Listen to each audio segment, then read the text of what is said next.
மதம் மாறியவர்களுடைய உரிமைகள் தொடர்பான ஒரு வழக்கில் மதுரை உயர்நீதிமன்ற கிளை கடந்த வெள்ளிக்கிழமை ஒரு தீர்ப்பு வழங்கியிருக்கிறது. நீதிபதிகள் ஜி.ஆர். சுவாமிநாதன், பி.பி. பாலாஜி அமர்வு அடங்கிய அந்த தீர்ப்பு பல வகைகளில் சட்டவிரோதமாகவும் சமூக நீதியை குழி தோண்டி புதைக்கிற வகையிலையும் அமைஞ்சிருக்கிறது. பொதுவாகவே எந்த ஒரு வழக்காக இருந்தாலும் அந்த வழக்கில் நீதிமன்ற தீர்ப்புங்கிறது எப்படி இருக்கணும்? ஒன்று, மனுதாரருடைய கோரிக்கையை ஏற்கிறோம் என்று இருக்கணும், இல்லாட்டி மறுக்கிறோம்னு இருக்கிறோம். நீங்கள் கேட்டது பெற்றுக்கொள்ளுங்க, இல்லாட்டி நீங்கள் கேட்டது உங்களுடைய உரிமை கிடையாதுன்னு மறுக்கணும்.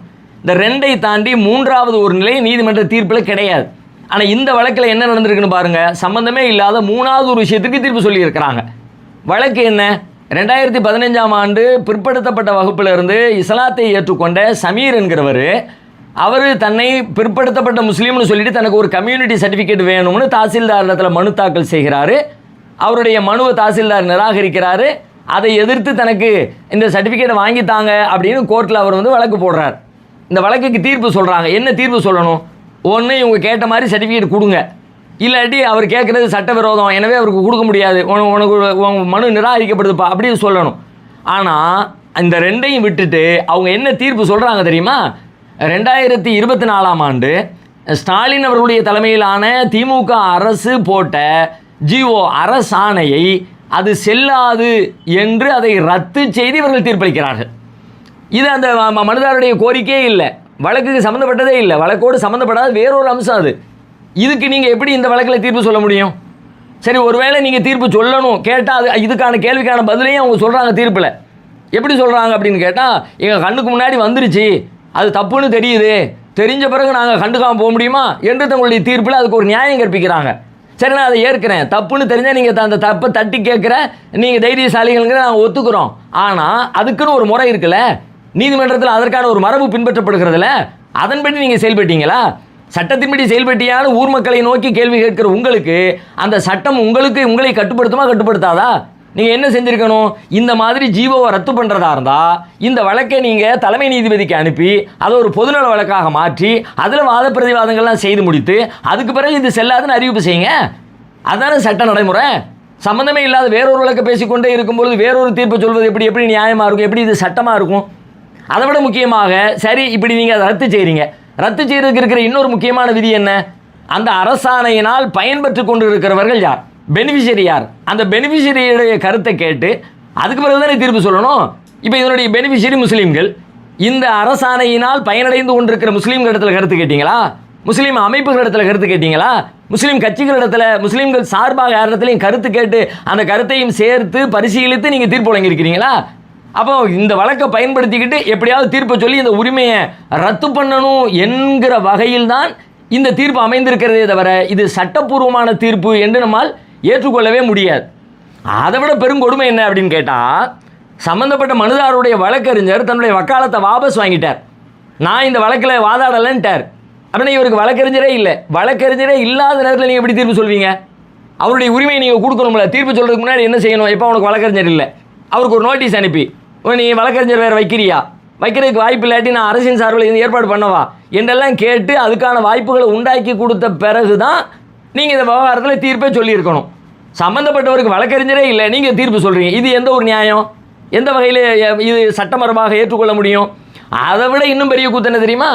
நாட்டில் வழக்குகள் தேங்கி கொண்டே இருக்கிறது, அதை குறைக்கணும்னு சொல்லிட்டு அப்பப்போ ஒரு 6 மாதத்துக்கு இடையில், ஒரு வருஷத்துக்கு இடையில் மக்கள் நீதிமன்றங்கிற பேரில் 2 மனுதாரர்கள் 2 பேரையும் கூட்டு உட்கார வச்சு சட்ட நடவடிக்கைகளையெல்லாம் ஓரம் கட்டி வச்சுருவோம்ப்பா, நீங்கள் 2 பேரும் சமாதானமாக போயிடுறீங்களா, சரி இவ்வளோ கூடி இவ்வளோ வாங்கு அப்படின்னு ஊர் பஞ்சாயத்து பண்ணுற மாதிரி ஏதோ பஞ்சாயத்து பண்ணி வழக்குகளுடைய எண்ணிக்கையை குறைச்சி சமாதான பேச்சுவார்த்தைகளுக்காக வேண்டி அரசு பெரும் முயற்சிகளை எடுத்துக்கொண்டிருக்கிறது வழக்குகளின் எண்ணிக்கையை குறைக்கிறதுக்கு.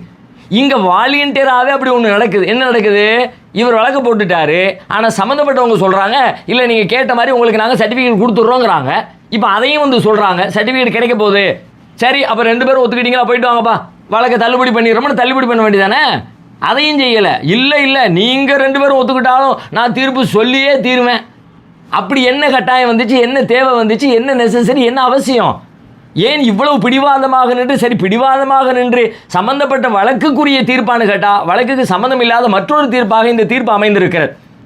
அதை விட கூடுதலாக இன்னொரு சட்டவிரோதம் என்ன அப்படின்னு கேட்டால், 2 நீதிபதிகள் அமர்வு சொன்ன ஒரு தீர்ப்பை இன்னொரு 2 நீதிபதிகள் அமர்வு கொண்டது ரத்து செய்ய முடியாது, மாற்றி தீர்ப்பு சொல்ல முடியாது. 2 நீதிபதி ஒன்று சொன்னாங்கன்னா 3 நீதிபதிகள் கொண்ட அமர்வு அதை மாற்ற முடியும், 5 நீதிபதிகள் அதை மாற்ற முடியும். இதுக்கு முன்னாடி இதே மாதிரி இன்னொரு விவகாரத்தில் இந்த மாதிரி யாரும் சர்டிஃபிகேட் கேட்டு வந்தால் அவங்களுக்கு சர்டிஃபிகேட் கொடுங்க, அதுக்கு சட்டப்படி செல்லும். 1994 கொண்டு வந்த ஆக்ட் அதை தான் சொல்லுது, அதைத்தான் இந்த ஜிஓ வந்து உறுதிப்படுத்துது. எனவே கொடுங்க என்று ஏற்கனவே 2 நீதிபதிகள் அமர்வு அடங்கி இருக்கிற ஒரு தீர்ப்பை சொல்லி இருக்கிறார்கள். அந்த தீர்ப்பை மறுக்கிற வகையில் மீண்டும் நீங்கள் 2 நீதிபதி எப்படி தீர்ப்பு சொல்ல முடியும்? இது எப்படி சட்டமாக இருக்க முடியும்? இது எப்படி நீதிமன்ற நடைமுறையாக இருக்க முடியும்? உங்களுடைய விருப்பு வெறுப்பின் அடிப்படையில் இதை ரத்து செய்வதற்கு ஏதாவது ஒரு வேலையை பண்ணி இதை செஞ்சிடணும், இதை க்ளோஸ் பண்ணிடணும். ஏன் அப்படின்னு கேட்டால் இதனால் ஏற்படக்கூடிய மறைமுக சிக்கல் என்ன? நேரடியாக ஒன்றும் இல்லாத மாதிரி தெரியலாம், ஆனால் மறைமுகமாக இது ஏற்படுத்துகிற தாக்கம் என்ன? ஒருத்தர் பிற்படுத்தப்பட்ட வகுப்பிலிருந்து இஸ்லாத்தை நோக்கி வருகிறார் என்றால், நீ இஸ்லாத்துக்கு போயிட்டப்பா, அதனால் உனக்கு ஏற்கனவே பிற்படுத்தப்பட்ட வகுப்பில் இருக்கிற உரிமைகள் கிடையாது, ஒன்று மறுக்கப்பட்டுரும். ஓகே, அதை ஏற்றுக்கிட்டு தெரிஞ்சுக்கிட்டு தான் வர்றாங்க, தெரியாமலாம் வரல. சரி, இங்கே வந்தாச்சுன்னா அப்போ இங்கே உள்ள உரிமைகள் கிடைக்கணும்ல. இங்கே வந்தால் இங்கே உள்ள உரிமையும் உனக்கு கிடைக்காது அப்படின்னு சொன்னால் என்ன அர்த்தம்? ஒரு வகையில் இது மாதிரி இந்திய அரசியலமைப்பு சட்டம் வழங்கியிருக்கிற மதத்தை ஏற்றுக்கொள்கிற, மதத்தை நம்புகிற, மதம் மாற்றுகிற அந்த அடிப்படை உரிமையை மறைமுகமாக பறிக்கிற ஒரு மிரட்டல் இதற்குள்ளே இருக்கிறது. அங்கே உள்ள உரிமையும் பிடிங்கிடுவோம், இங்கே வந்து சேர்ந்த பிறகு இங்கே உள்ள உரிமையை கேட்டால் இதையும் தரமாட்டோம், நீ நடுரோட்டில் நிற்கிற மாதிரி இருக்கும்பா என்று சொல்லுகிற ஒரு மறைமுக மிரட்டலா இல்லையா? அப்படியான ஒரு சிக்கலை தான் இந்த தீர்ப்பு ஏற்படுத்தி இருக்கிறது. அதை விட இன்னும் நீங்கள் யோசிச்சு பாருங்கள். பொதுவாகவே ஒரு சமூகத்தில் நடைமுறையில் இருக்குது, முஸ்லீம்களுக்கு 3.5% இடஒதுக்கீடு தமிழகத்தில் வழங்கப்பட்டிருக்கிறது. அதை முஸ்லீம்கள் அனுபவிச்சுக்கிட்டு வர்றாங்க. இப்போ புதுசாக ஒருத்தர் இஸ்லாத்துக்குள்ளே நுழைஞ்சார் அப்படின்னா அவருக்கு இது செல்லாதுன்னு சொல்ல வேண்டிய இடத்துல யார் இருக்கிறா? ஆல்ரெடி பாரம்பரிய முஸ்லீமாக இருக்கிறோம், அவங்க தான் இருக்கிறாங்க. ஏன் நாங்கள் அனுபவிச்சுக்கிட்டு இருக்கிற உரிமையை இப்போ உள்ளுக்குள்ளே முஸ்லீம்கள் பேர் உள்ளே வந்து எல்லாரும் சேர்ந்து பங்கு போட்டுக்கிறாங்க. நாங்கள் 200 பேர் இருக்கிறோம், 7 பேருக்கு எங்களுக்கு இடஒதுக்கீடு நன்மையை நாங்கள் அனுபவிக்கிறோம் 3.5% அடிப்படையில். இப்போ அவன் ஒரு 10 பேர் உள்ளே வந்துட்டான், 210 பேர் ஆகிடுச்சுன்னா எங்கள் உரிமையில் கொஞ்சம் அங்கே போயிடுது, அதனால் இடஒதுக்கீடு புதுசாக வர்றவங்களுக்கு கிடையாதுன்னு சொல்ல வேண்டிய இடத்துல முஸ்லீம்கள் நாங்கள்லாம் இருக்கிறோம். ஆனால் முஸ்லீம்கள் யாரும் இப்படி சொல்கிறோமா? நாங்களே தாராளமாக பெருந்தன்மையோடு வரக்கூடிய எல்லாரும் முஸ்லீம்கள் தான். இஸ்லாத்தின் அடிப்படையில் எங்களுக்கு கிடைக்கிற உரிமை அவர்களுக்கும், அவர்களுக்கு கிடைக்கிற உரிமை எங்களுக்கும் சமமானது தான் என்று நாங்களே அதை ஒத்துக்கொள்கிற பொழுது அதை மறுத்து தீர்ப்பளிக்க வேண்டிய தேவையும் கட்டாயமும் என்ன வந்தது என்பது மிக முக்கியமாக நாம் சிந்திக்க வேண்டிய ஒரு கேள்வி. இந்த தீர்ப்பில் நாம் கவனிக்க வேண்டிய 2 முக்கியமான செய்திகள் இருக்கிறது. ஒன்று என்னென்னு கேட்டால், நமக்கு வழங்கப்பட்டிருக்கிற முஸ்லீம்களுக்கு வழங்கப்பட்டிருக்கிற இடஒதுக்கீடுங்கிறது முஸ்லீம்களுக்கு என்று வழங்கப்படலை. முஸ்லீம்களில் பின்தங்கிய ஒரு 7 பிரிவினர், செய்யது, லெப்பை, ராவுத்தர், மாப்பிளா, தக்னி அப்படின்னு ஒரு 7 பிரிவினரை பட்டியலிட்டு இந்த 7 பிரிவினருக்கு தான் அப்படின்னு தான் நமக்கு வழங்கப்பட்டிருக்குது. அதை மையமாக வச்சு வேறு என்ன சொல்ல வர்றாருன்னு கேட்டால், அவர் வைக்கிற வாதங்கள் 2 பிரதானமானது. அதில் அவர் சொல்கிறாரு, இஸ்லாத்தில் சமத்துவம் இருக்குது, படிநிலை வேறுபாடு கிடையாது. அப்படின்ற பட்சத்தில் இந்த சட்டமே இந்த ஜிஓ இந்த சட்டங்கள் எல்லாம் என்ன சொல்லுதுன்னு கேட்டால், முஸ்லீம் மதத்திலும் படிநிலை அமைப்பு உள்ளது என்று சொல்கிறது. எனவே இது நேர்மையற்றதாகும். முஸ்லீம் மதத்தில் சில பிரிவுகளை பிற்படுத்தப்பட்டவை என்றும் மற்றவற்றை முன்னேறியவை என்றும் வகைப்படுத்துவது குர்ஆனின் கட்டளைகளுக்கு முரணானது. இஸ்லாம் ஒரு சமத்துவ சமுதாயத்தை உருவாக்கவே விளைகிறது அப்படின்னு ஒரு வாதத்தை முன்வைக்கிறார். கரெக்டு தான், இஸ்லாத்தில் வேறுபாடுகள் கிடையாது. ஆனால் குர்ஆனுக்கு முரணாக இருக்கும் என்று சொன்னால், இது உண்மையிலே குர்ஆனுக்கு முரணான விதிகள் சட்டங்கள் தான் என்று சொன்னால், அதை எதிர்ப்பதில் முஸ்லீம்கள் முன்னணியில் இருந்திருப்பாங்க, அதை ஏற்றுக்கொண்டிருக்கவே மாட்டாங்க. ஆனாலும் இதை ஏற்றுக்கொண்டதிலிருந்து என்ன விளங்குது அப்படின்னு கேட்டால், நீங்கள் புரிஞ்சுக்கிற இந்த நீதிபதிகள் புரிந்து கொண்ட அல்லது நீதிபதிகள் விளக்கமளிக்கிற நிலையில் இந்த செய்தி இல்லை. வேறுபாடு சமத்துவம்னா என்ன அர்த்தம்? மனிதன் என்ற அடிப்படையில், முஸ்லீம்கள் என்ற அடிப்படையில் அனைவரும் சமமே, அதில் மாற்று கருத்து இல்லை. அப்போ முஸ்லீம் ஆகிட்ட காரணத்தினால எல்லாரும் பொருளாதாரத்தில் சமம், எல்லாரும் படிப்பில் சமம், எல்லாரும் அறிவில் சமம், எல்லாரும் ஆரோக்கியத்தில் அப்படியா பொருள்? முஸ்லீமாக இருந்தாலும் முஸ்லீம்களில் கொஞ்சம் செல்வந்தர்கள் இருக்கிறாங்க, செல்வ நிலை வறுமையில் இருக்கிறவங்க இருக்கிறாங்க, படித்தவங்க இருக்கிறாங்க, படிக்காதவங்க இருக்கிறாங்க. இது மாதிரி வேறுபாடுகள் சமூகத்தில் அந்த யதார்த்தத்தை மறுக்காது. இந்த குர்ஆன் இஸ்லாத்தில் சமத்துவம் என்று சொல்வது இந்த சமத்துவ வேறுபாட்டை மறுத்துட்டு இல்லை எல்லாம் ஒன்று அப்படி சொல்ல வரல. ஏன்னா அப்படி கிடையாது, யதார்த்தத்தில் அப்படி இல்லையே. மனிதர்கள் மேலுங்கீழுமாக தான் இருக்கிறாங்க. இறைவன் அப்படித்தான் படைத்ததாகவே குர்ஆன் சொல்லுகிறது.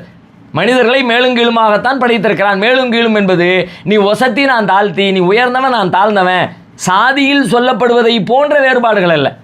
இயல்பாக மனித வாழ்க்கைக்கு தேவைப்படக்கூடிய வேறுபாடுகளை இஸ்லாம் ஏற்றுக்கொள்கிறது. அதை சரி செய்வதற்காகத்தான் இந்த இடஒதுக்கீட்டில் இப்படியான ஒரு வேலையை செஞ்சு வச்சுருக்கிறாங்க. முஸ்லீம்களுக்குன்னு கொடுக்கலாம் அப்படின்னு சொல்லி போகும்போது மதத்தின் அடிப்படையில் கொடுக்கக்கூடாதுன்னு சட்டம் சொல்லுதுன்னாங்க. அப்போ ஏதாவது ஒன்று சொல்லி கொடுக்கணுமே, சரிப்பா இப்படி சொல்லி கொடுப்போம்னு ஒரு 7 பேரை போட்டு பிரிவுகளை போட்டு இந்த பிரிவில் உள்ளவங்களுக்குன்னு சொன்னாங்க. இது இஸ்லாத்தினுடைய நடைமுறைகளுக்கோ குர்ஆனுக்கோ எதிரானது அல்ல. அதை பற்றி இது பேசவும் இல்லை. அதை முஸ்லீம்கள் அப்படித்தான் சொல்லி இது வழங்கப்படும் என்று சொன்னால் அப்படிப்பட்ட ஒரு உரிமை முஸ்லீம்களுக்கு தேவையில்லை என்பதுதான் முஸ்லீம்களுடைய நிலைப்பாடு. நம்பர் 1. ரெண்டாவது நம்பர் 2, ரொம்ப முக்கியமாக நாம் கவனிக்க வேண்டிய, நாம் தீர்வு கண்டாக வேண்டிய ஒரு முக்கியமான விஷயத்தை அவர் குறிப்பிடுறாரு. சென்னை உயர்நீதிமன்றம் 75 ஆண்டுகளுக்கு முன்பு பிறப்பித்த உத்தரவில், இதே மாதிரி 75 வருஷத்துக்கு முன்னாடி சென்னை உயர்நீதிமன்றம் கொடுத்த உத்தரவில் முஸ்லீம் மதத்துக்கு மாறியவுடன் ஒருவர் முஸ்லீம் ஆகிறார் என்று கூறப்பட்டுள்ளது. அவரை ஒரு குறிப்பிட்ட பிரிவுக்குள் அடக்க முடியாது. இந்த உத்தரவு அமலில் இருக்கும்போது, அதாவது இப்போ அவருக்கு இடஒதுக்கீடு கிடைக்கணும், அந்த பேக்வேர்டு கிளாஸுடைய பயன்பாடு கிடைக்கணும் அப்படின்னா அவர் இந்த 7 பிரிவுகளுக்குள்ளே ஒரு பிரிவில் அவர் வந்தாகணும். அப்படி அவர் வரணும் அப்படின்னா அப்படி வர முடியாது. இஸ்லாத்துக்கு வந்து ஒரு முஸ்லீம் ஆகிறாரே தவிர ஒரு குறிப்பிட்ட பிரிவை சார்ந்த முஸ்லீமாக அவர் ஆக முடியாதுன்னு ஆல்ரெடி நீதிமன்ற தீர்ப்பு இருக்குது. அந்த தீர்ப்பை வெறும் அரசு ஆணையால் நீதிமன்ற உத்தரவை மாற்றி அமைக்க முடியாது. இது ஒரு சட்ட மரபு தான். இது ஒரு சட்ட ஏற்க தகுந்த நடைமுறையில் இருக்கிற ஒரு அரசு ஆணை என்பது அரசு நிர்வாகத்திற்காக வேண்டி போடக்கூடிய ஆணை.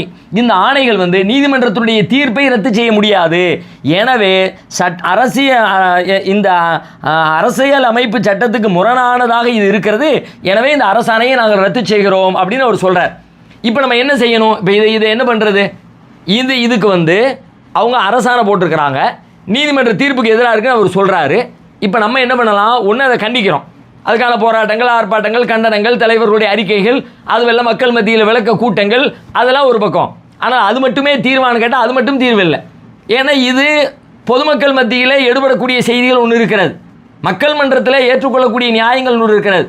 ஆனால் நீதிமன்றத்தில் ஏற்கப்படுகிற நியாயங்கள்னு சிலது வேணும்ல. அப்படியான ஒரு நியாயத்தை நாம் கண்டறியணும். என்ன கண்டறியணும்? இவர் சொல்கிறாரு ஒரு அரசு ஆணையின் வழியாக நீதிமன்ற தீர்ப்பை ரத்து செய்ய முடியாது. ஓகே, அப்போ என்ன பண்ணுறது? அரசு ஆணையை விட்டுட்டு சட்டமன்றத்தில் ஒரு சட்டத்தை கொண்டு வாங்க. சட்டமன்றத்தை கையில் வைத்திருக்கிற அரசு ஒரு ஆணை பிறப்பிப்பது என்பது இன்றில்லாவிட்டாலும் நாளை நமக்கு பிரச்சனை தரக்கூடியது தான். அதனால் இந்த பிரச்சனையை டோட்டலாக சால்வ் பண்ணனா என்ன பண்ணுறது? சட்டமன்றத்தில் நீங்கள் சட்டமே ஏற்றுங்க, இதுதான் இப்படி தான், இது உங்களுக்கு கொடுக்கப்பட்டுருச்சு அப்படின்னு ஒரு சட்டமாக்குங்க. எனவே ஒரு புறத்திலே மக்கள் மன்றத்தில் போராட்டங்கள், கருத்து சிந்தனைகளை உருவாக்குகிற வேலைகளை நடக்கிற அதே தருணத்தில் பேரலாக இன்னொரு பக்கத்தில் ஆளும் அரசுக்கு உரிய முறையில் அவங்கள போய் சந்தித்து விளக்கம் அளித்து, நீங்கள் சட்டமன்றத்தில் இதற்கான எப்படி ஒரு சட்டத்தை கொண்டு வந்தீங்களோ அது மாதிரியாக அந்த சட்டத்தில் ஒரு திருத்தத்தை கொண்டு வந்து இதுவும் சேர்ந்தது தான் அந்த சட்டம் என்று சொல்லி சட்டமாக அதை கொண்டு வர வேண்டும் என்று அதில் ஒரு தீர்வு கண்டறியப்பட்டால் அது காலத்திற்கும் பயனளிக்கக்கூடிய ஒரு தீர்வாக அமையும்.